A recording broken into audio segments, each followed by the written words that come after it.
this new framework, we have to scale up insurance practice in Nigeria. Maybe as we progress, we can speak to a specific area. But I think, in addition to that, in terms of consumer protection, this act provide a leeway in terms of our policy holder will enjoy some of those risks that they have signed to from insurance company. Looking at this bill, of course, passed at the National Assembly, of course, still waiting for the Senate to also have to endorse, and then Mr. President eventually assenting to it to become an act of the National Assembly. Do you think this will address the fears and in the industry that a lot of people do not participate in? Is this bill sufficient to address the fears and the concern of Nigerians toward insurance? If you look at the key highlights of this bill, particularly number one, the acts that were repealed, we help to stimulate investment in that industry. That's number one. The increase in capitalization or recapitalization, particularly for new entrants and those existing insurance companies to scale up their capital outlay, and they need to deposit a minimum of 10% of their paid-up capital with the central bank. Therefore, when you have some high level of investment in terms of reinsurance that has been raised up to about 35 billion, that means insurance company will be able to provide risk additionally to their clientele. So in that regard, therefore, I think it will reduce the apathy in terms of investment in insurance. Number two, there's a clause there that provides for policyholder where if insurance company fail to honor the obligation in terms of claim, there are certain fines that will be paid, which protects the consumer. And I think to that extent, that will be able to assuage the fear of the insuring public. Now let's look at the recapitalization, which you pointed out earlier. How well would this help in claims payments? Once your capital outlay is large, then your risk appetite will be high as well. To that extent, they'll be able to pay more claims based on that. And there's an element of the act as well which address risk-based practice. What it means is that from main insurance, that's general insurance business, life business, and reinsurance, each of the elements of the risk will determine on what kind of insurance policy that those companies can take on. This will help to improve in terms of being able to pay claim to the insuring public. And I think it's far-reaching, but the challenge here with the regulatory agency able to address this legal framework that is put in place. So execution in terms of supervision based on what the act is saying is very critical to the success of that industry. Okay. The bill seems to have classified insurance into two categories, the non-life and the life. What are the major elements in the life category on this page, just to enlighten our viewing public? Okay, life categories essentially has to do with investment, where you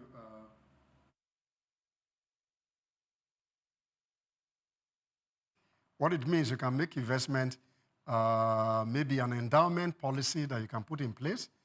You can put an investment policy.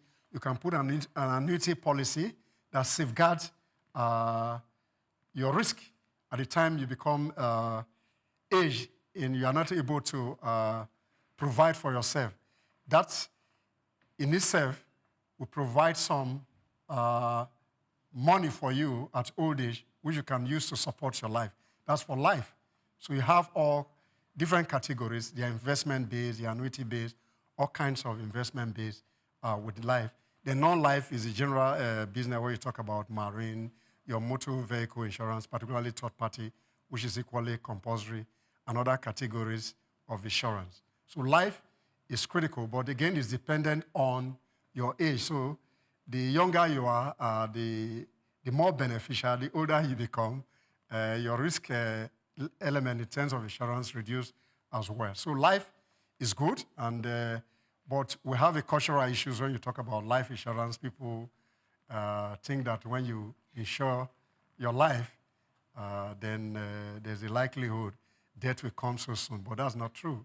But it's just taking to avert some risk where the problem or challenge comes. So what insurance does really is to bring you to a place of comfort where you suffer losses. Now, talking about life insurance, does pension contribution fall under life insurance?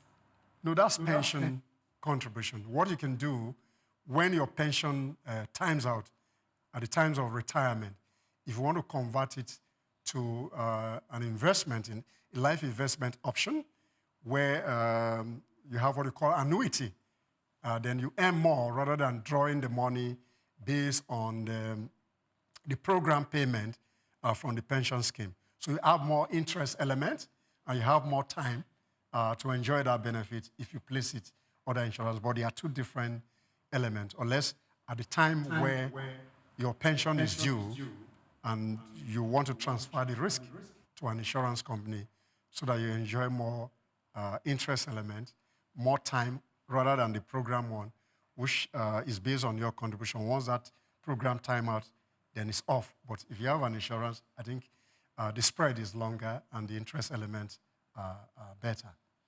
Okay. Also looking at the Act, and it says Section 16 of the proposed bill is also expecting some very stringent measure for insurer or insurer to be able to participate. And one of the clauses there says that, of course, once the business is registered eventually, the insurer or reinsurer should deposit 50% of minimum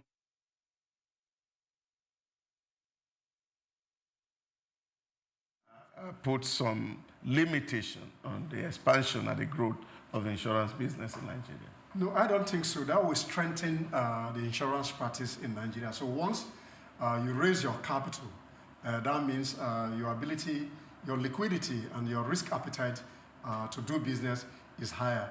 Then the control mechanism in terms of the legal framework that guide practitioners in terms of operation becomes better. So that removes, permit my word, quacks from that industry who takes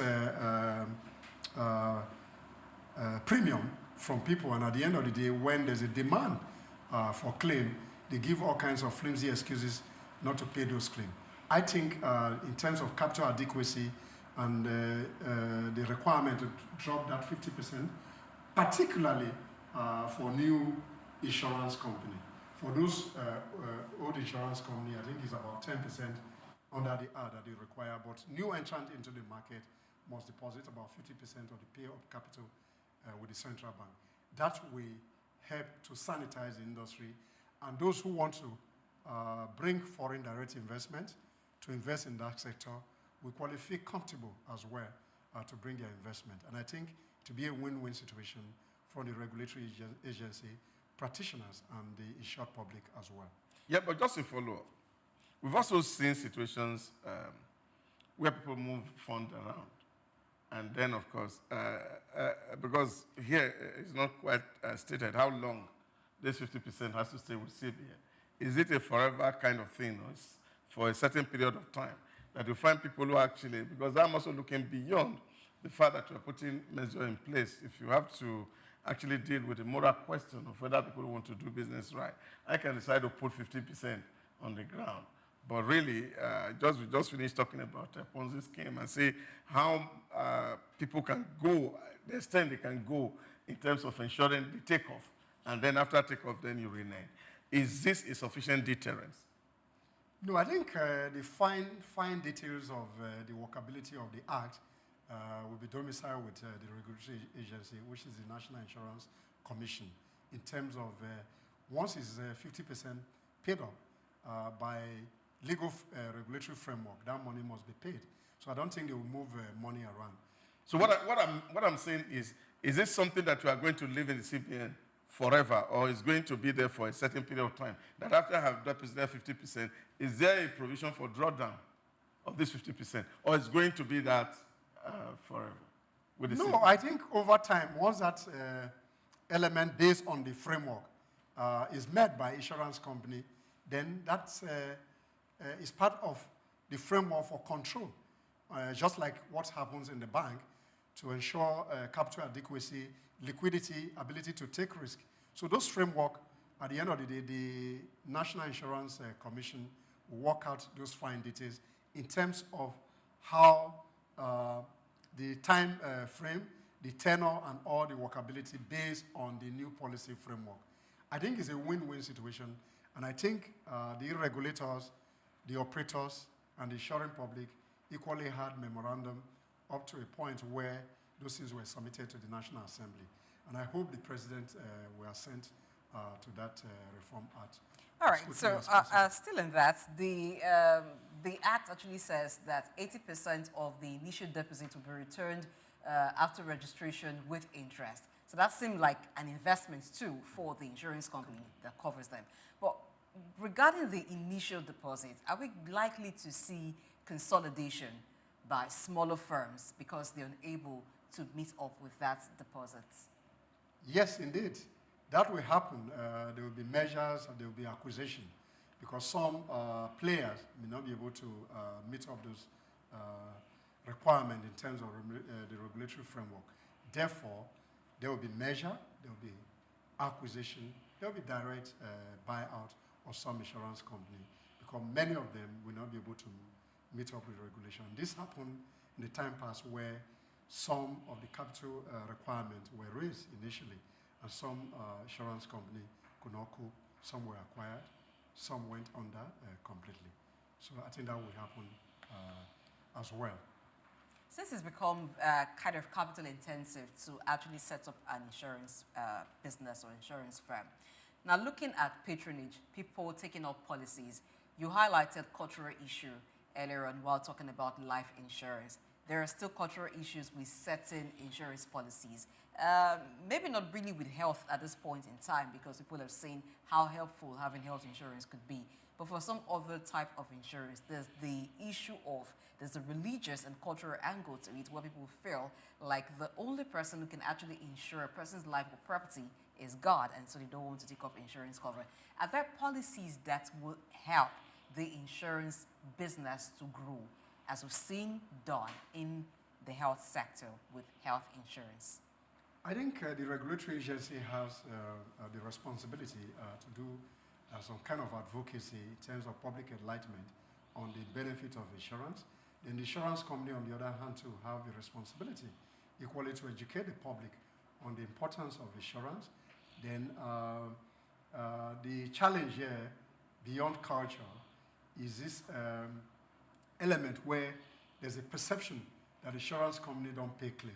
So it's their responsibility to put on their dashboard, landing page in terms of what they have on their website, the claim ratios, what has been paid over a period of time, over time where people feel comfortable with this element, then the public perception, negative perception as it were, which were based on those repeal laws, particularly the Motor Vehicle Act and the Marine Insurance Act, respectively, will for now be a good place if a public enlightenment education is done in a way that people will believe in insurance. An insurance company, though I'm not their spokesperson, do pay claim as at when due. The challenge too for the insuring public is that they don't lend themselves to the policy framework that they sign into. So where there's a problem in terms of trying to cover the risk that was insured originally, and there are some gaps, and insurance is not able to pay those risk, then it becomes a problem. But take a look at this also. The bill also make a provision for the regulators to be able to cancel and withdraw licenses from insurance company. Don't you see this, of course, also opening door for kind of witch hunting using this act for political tool? I don't think so personally, because within the framework of that act, all the elements that will make the regulatory agency to withdraw a license spelled out. And if those elements are not used to the latter in terms of what is in the book, then people will raise, you have whistleblowers that will raise some concern regarding that. So, but then that cannot be ruled out in an environment where politics becomes the order of the day. But I think when you have a good regulator, it will not be the interest of the government to just be withdrawing license, because that will affect the revenue and what the art is trying to provide for in terms of customer protection for the risk that were insured previously. Yeah, but again, looking at the act, it seems no sufficient provisions, because the objective of this act is actually to protect policyholders and stakeholders.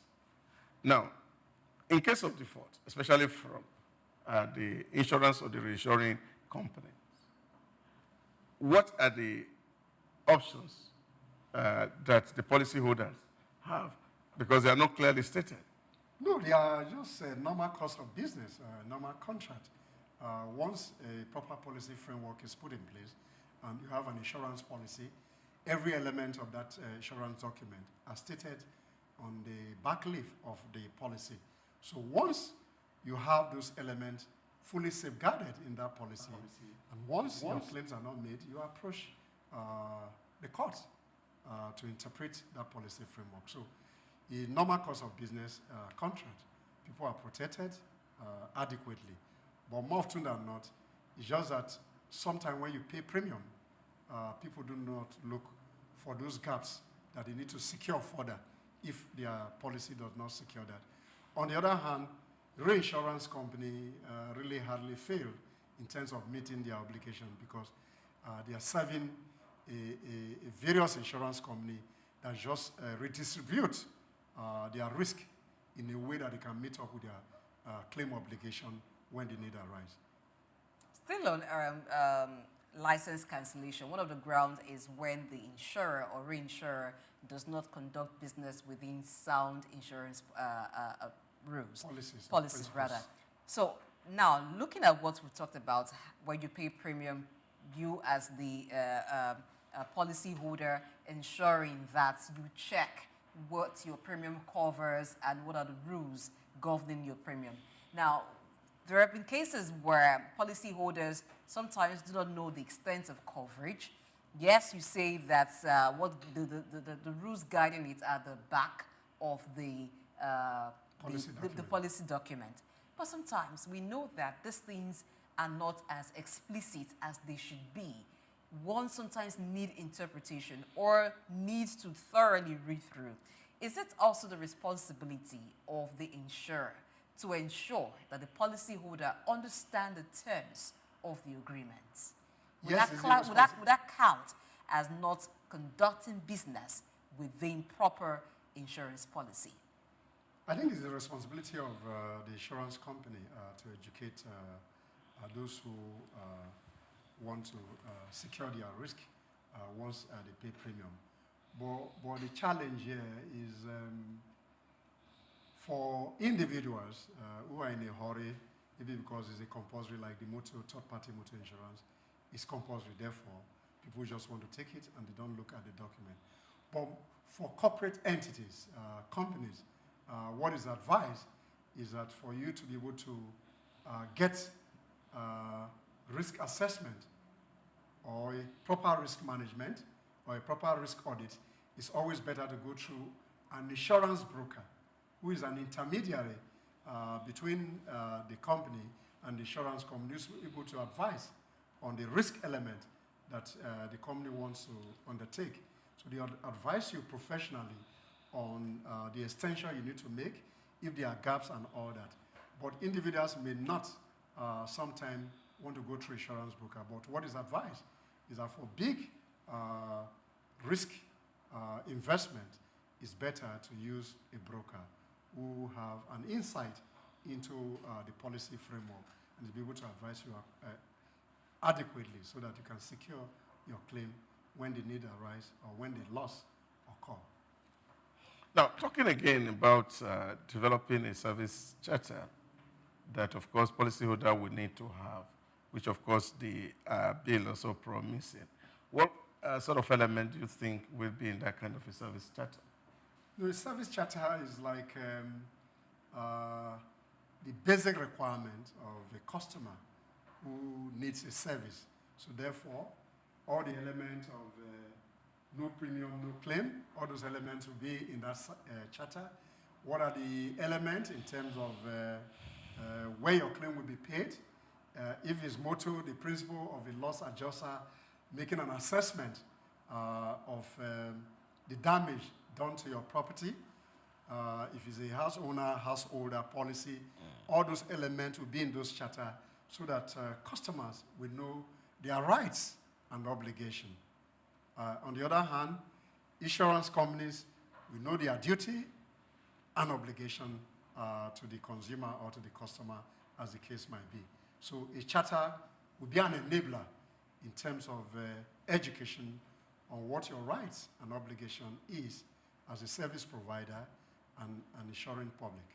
So it said that this act is supposed to foster development and competitiveness of the sector. In what way will it bring on competitiveness? Number one, we'll talk about capital adequacy, raising capital requirement. That, again, we enhance the level of competition. There are certain people who want to bring their investment into the country. You have a lot of foreign investors already in the country who bought some insurance company, who even acquired some insurance company. So we have more capital coming in. In terms of practice, those agencies that are coming, they will bring their core competencies as well into the industry, and some of those child practices will be reduced as well. So that will be a win-win situation, both for the regulator and the public that we want to secure their assets, their property, in terms of how they manage those risks. Okay, also looking at the fine that is put on people who practice insurance without license. For individuals, it's put at 25 million naira, and for corporate bodies at 50 million. Do you think this serves enough deterrence? No, I think the idea of deterrence is just to make people know that when there's an infraction into the law, you're going to suffer some issues. So that is a safeguard mechanism. But I think a corporate responsible citizen will know the implication of what that will have on their businesses, and I'm sure they won't get to a level where they will subscribe to paying fine that will always wipe out the business. At the individual level, that might be very difficult to speak to if individuals are going to pay over 25 million in the first instance. I think that's, if you look at it from the concept of jurisprudence, treatment of offender and sentencing principle, I think that to a very large extent is on the high side, in my personal view. All right, so finally, how does this position the Nigerian insurance sector globally, this reform taking place? Number one, I think that we provide a kind of interest in those who want to invest in the Nigerian market, that the insurance sector be able to adequately cover their risk in terms of their assets, in terms of when there's a need arise and the company suffers some losses, they'll be able to safeguard the assets of those companies. So that will improve on foreign direct investment in terms of people bringing money into the country. Local businesses too will feel more secured that in terms of risk management, whether operational risk, whether capital risk, whether risk due to losses will be safeguarded by the new Reform Act 2024.